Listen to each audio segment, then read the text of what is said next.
বাংলাদেশ ইসলামী ছাত্র শিবির ঢাকা বিশ্ববিদ্যালয়ের শাখা ঢাকা বিশ্ববিদ্যালয়ের হক আদায় করে রাজনীতি করছে। তারা ইউনিক কিছু দেখাচ্ছে, স্পেশাল কিছু দেখাচ্ছে, একটা স্বতন্ত্র শাখার মতোই কিছু স্বাধীন কার্যক্রম করছে এবং শিবিরের কিছু ক্রিয়েটিভিটি ঢাকা বিশ্ববিদ্যালয় শাখার মাধ্যমেই সামনে আসে, যার ফলে শিবিরের রাজনীতিতে দেশব্যাপী আলো ছড়াচ্ছে এবং শিবিরের রাজনীতিতে একটা নতুন ডাইমেনশন আমরা দেখতে পাচ্ছি। দর্শক, স্বাভাবিকভাবে জাতীয় কোনো বিষয়ে কেন্দ্র ডিল করে, যেমন ভারত তাদের বিএসএফ বাংলাদেশের সীমান্তে কোনো বাংলাদেশি হত্যা করেছে, এই বিষয়টা নিয়ে বিবৃতি বা কথা বলার প্রয়োজন হলে সাধারণত কেন্দ্রীয় শিবির করে থাকে। যুগ যুগ ধরে শিবিরের রীতি এটাই। কোনো জাতীয় দিবস নিয়ে যদি কথা বলতে হয় শিবিরের পক্ষ থেকে, এটা কেন্দ্রীয় শিবির বলে, এটাই শিবিরের প্র্যাকটিস। কিন্তু আমরা কি দেখতে পাচ্ছি? আমরা দেখতে পাচ্ছি ঢাকা বিশ্ববিদ্যালয়ের শিবির নানান বিষয়ে আলাদা বিবৃতি দিচ্ছে, কথা বলছে। এবং বাস্তব কথা এটাই, জুলাই আগস্ট গণবিপ্লবের ফলে ঢাকা বিশ্ববিদ্যালয় শিবির নেতাদের কন্ট্রিবিউশনের কারণে কেন্দ্রীয় শিবির নেতাদের চাইতে সাধারণ জনগণ, নট জামাত শিবির অ্যাক্টিভিস্ট, সাধারণ জনগণ ঢাকা বিশ্ববিদ্যালয়ের শিবির সভাপতিকে বেশি চেনেন এবং সমগ্র জাতির দৃষ্টি এখন ঢাকা বিশ্ববিদ্যালয়ের দিকে। কারণ ঢাকা বিশ্ববিদ্যালয় থেকে ছাত্রলীগকে পিটিয়ে বের করে দেওয়ার পরেই মোটামুটি আমরা নিশ্চিত হয়েছিলাম যে ভালো কিছু করতে যাচ্ছে, ইতিহাস ছিল।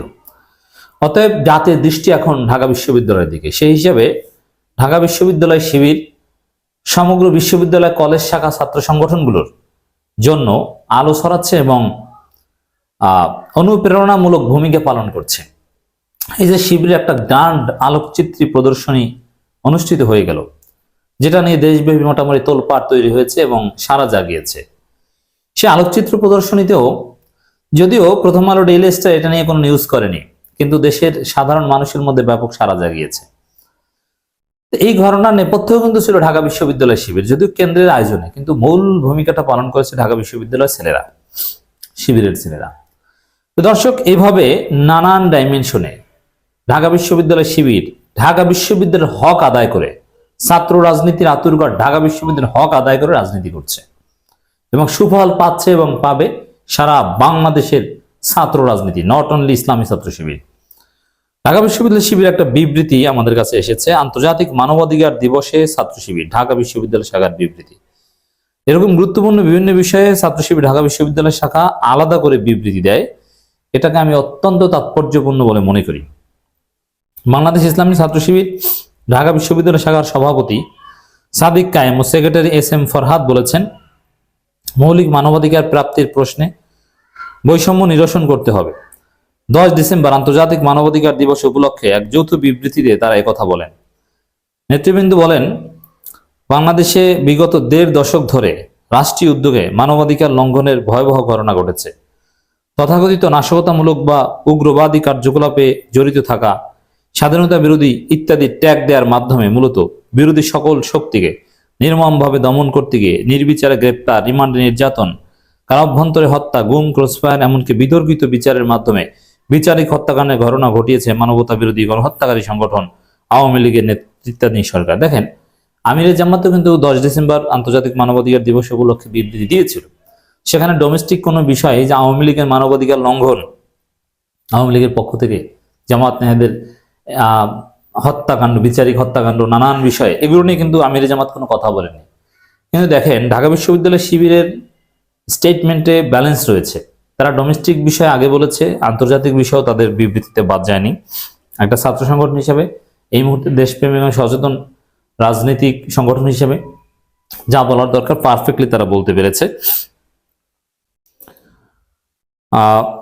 শিক্ষাঙ্গনে মানবাধিকার ভুল অনুষ্ঠিত করেছে নিষিদ্ধ সংগঠন ছাত্রলীগ এবং শিক্ষক ও প্রশাসনে থাকা আওয়ামী লীগের দোসররা ছাত্রলীগের সন্ত্রাসীদের বিভিন্ন বিশ্ববিদ্যালয় কলেজে বিরোধী মত শিক্ষার্থীদের পিটিয়ে কুপিয়ে হত্যা, নির্যাতন ও ছাত্র ছাত্রীদের জোরপূর্বক রাজনৈতিক কর্মসূচিতে অংশগ্রহণে বাধ্য করা, ঢাকা বিশ্ববিদ্যালয় টিএসসিতে নববর্ষ অনুষ্ঠানে আগত নারীদের উপর আক্রমণ করেছে। দেখেন, আওয়ামী লীগের বিরুদ্ধে যদি আমাদেরকে লড়াই করতে হয়, তাহলে কিছু স্পর্শকতার বিষয়ে আওয়ামী লীগের অপরাধকে বারবার সামনে আনতে হবে।